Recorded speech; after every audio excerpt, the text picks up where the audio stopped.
Si le mot Europe est ancien, le continent européen et plus encore l'Union européenne relèvent de la création et de l'invention. Aussi, l'Union européenne apparaît comme une mosaïque de territoires qui diffèrent évidemment par leur paysage mais aussi leur richesse, mosaïque de populations dont les langues, les cultures, les niveaux de vie varient. Derrière l'unité apparente de l'Union européenne, un terme au singulier, se cache alors une pluralité et une grande diversité qui fait à la fois la richesse et la complexité du projet européen. La devise de l'UE, unie dans la diversité, prend alors tout son sens. Cette diversité, ces contrastes, sont visibles à plusieurs échelles. Il existe d'abord d'importantes inégalités entre les États membres de l'UE. Les États de l'Europe du Nord-Ouest, entrés les premiers dans l'Union européenne, sont les plus riches et les plus développés.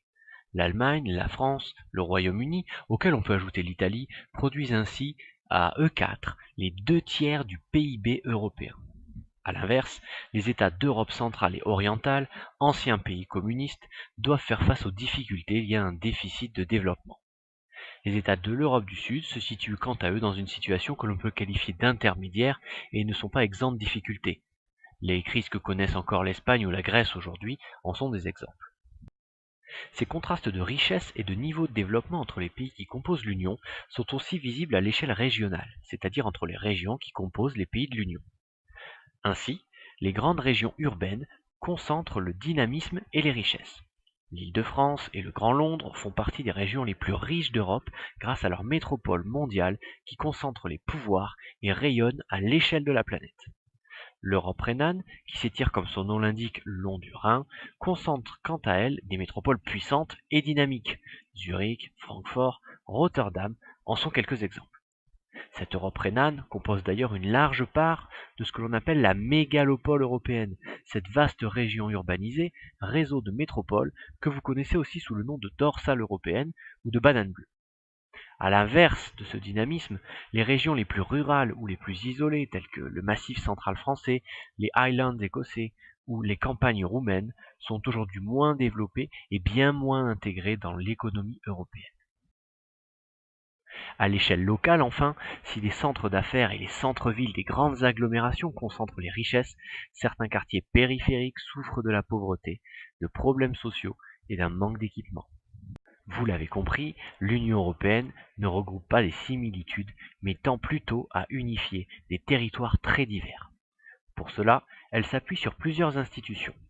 Parmi elles, 3 interviennent dans le processus législatif et sont de fait particulièrement importantes. Tout d'abord, le Parlement européen, qui siège à Strasbourg, qui est composé de députés élus au suffrage universel direct et qui représentent les citoyens européens. Ce sont eux que l'on élit aux élections européennes. Ils représentent la voix du peuple européen.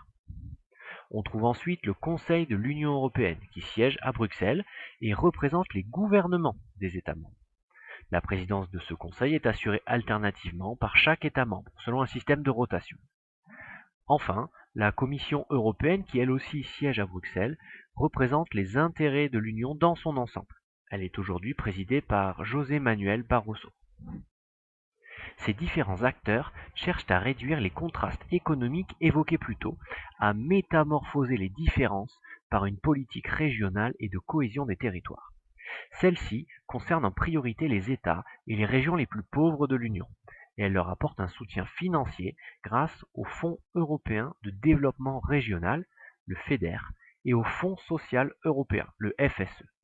Ces aides concernent des domaines très variés. En Europe centrale et orientale, par exemple, l'UE participe aux reconversions de l'industrie et de l'agriculture, ainsi qu'au financement de nouvelles infrastructures de transport. Dans certaines régions rurales ou isolées, elle aide au développement des nouvelles technologies et cherche à rendre les territoires plus attractifs.